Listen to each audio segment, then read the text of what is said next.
This is Jeff Timberell, Director of the Southwest Florida Real Estate Investment Association, here to talk about real-world real estate investing Part 1. This is going to be the first video in a longer series of videos. This mirrors presentations we have been doing in the Southwest Florida REIA for the last 3 months.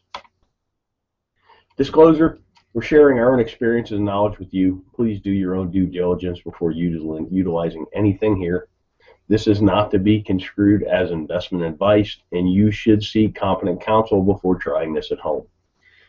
In the past 3 years, we've assisted and advised and had ownership interests in several private equity entities that employed over $14 million in capital in the Florida market, which gave us not only unique insight as to the amount of business we've done, it also gave us some great insight into how institutionalized investors employ capital.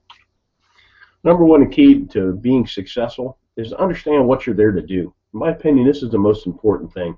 There's so many people running around the world. There's a lot of people wanting to run around and try and do real estate investing. They take courses, they read books, they go to meetings, but they really don't know what they're there to do. They really haven't spent that critical time understanding what you're here to do, what's your mission, what's your goals. I mean, without having any goals, it's hard to achieve any goals, if that makes any sense. From our experience, the clearer the plan you have, you will be able to operate with a margin of safety. And that's the key word in this business, a margin of safety, because the ones that survive, last, and grow true wealth are the ones that don't make mistakes or make mistakes that you can recover from. Investing in real estate. Investment is the purchase of an asset or an item with the hope that it will generate income or appreciate in the future and be sold at a higher price. Keyword, the future for investing. So what does that mean? The act of committing capital to an endeavor with the expectation of obtaining an additional income and or profit. That's what investing is. Something I've learned over the years is kind of like a narrative. It's a why in the road when you're talking to somebody that's in real estate. Are they a trader or are they an investor? Investors buy and hold. They get a return from the assets they own. Traders wholesale. Traders fix and flip. Nothing wrong with it. I do it. I've done it in the past. I'm trying to do it again today. I'm doing a marketing campaign as we speak, looking for contracts to wholesale. With that said, it's two different narratives and even two different valuation processes, investor versus trader. You need to recognize the difference between the two. Basic questions for an investor. How much capital are you employing? What's your desired rate of return? When are you going to need this capital back? And then what's your risk tolerance? Those 4 questions are how you determine what you're there to do. Then we'll talk about capital. There's an opportunity cost of capital, and particularly when you're raising capital, which I've been part of some private equity raises, you really need to understand what other opportunities are out there for investors, because generally why would you buy a piece of real estate that pays you 2% a year with all the headaches associated with that, when if you could at the same time own a CD at 5 with none of the headaches. Give you a chart on 10-year T-bills, talk about opportunity cost. You can really see the recession, the Lehman Brothers crash really killed yields, but it's killed yields no matter what. I mean, pretty much at the time I'm talking about this, yields for a 10-year T-bill are bouncing between 2.6 and 2.8%. That's a terrible yield, particularly with the amount of money they're printing. Then you go back 10 years, and this is why investment real estate has become so popular, because it's one of the few places you can get a yield. Here's CD rates from 1984 on, and if you notice, about early 2000s, everybody got excited about real estate, and that's because the CD rates of return just continued to go down. So right now, my God, on a 1-year CD, you're getting not even 1%. That makes real estate attractive, and that's something to watch as well.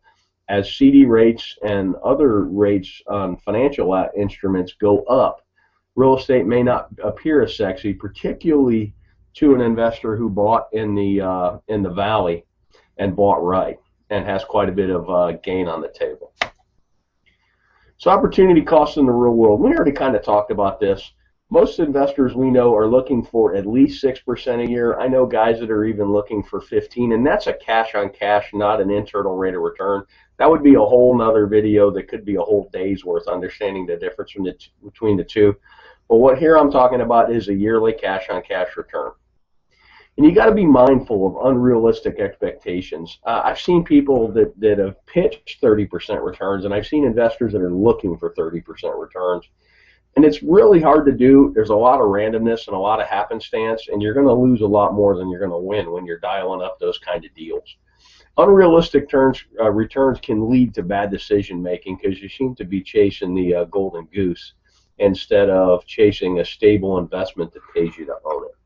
Let's talk about risk tolerance. These are two great quotes by Warren Buffett. And risk tolerance is really age dependent and your financial situation dependent as well.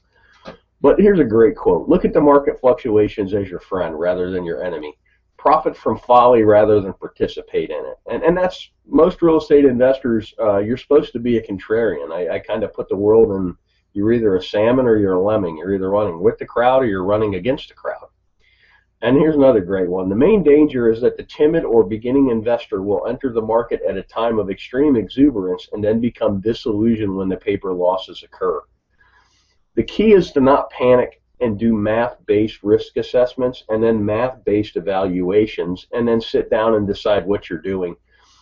You could have bought a home in Cape Coral, Florida at the height of the market at 320 and paid cash, held it all the way through the crash, and still got a better rate of return than CDs, and it's a terrible investment because your basis is so high. Or if you trade it out, you would literally be losing money.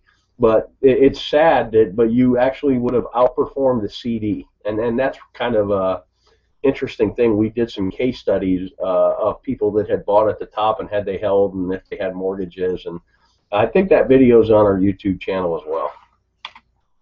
Thanks for watching. You can always check out our website at swflreia.com. There should be a link at the bottom of this video. If you're on our website, put yourself on our mailing list. We send out a lot of foreclosure information. We send out our meeting notices, and we also from time to time send out information like this.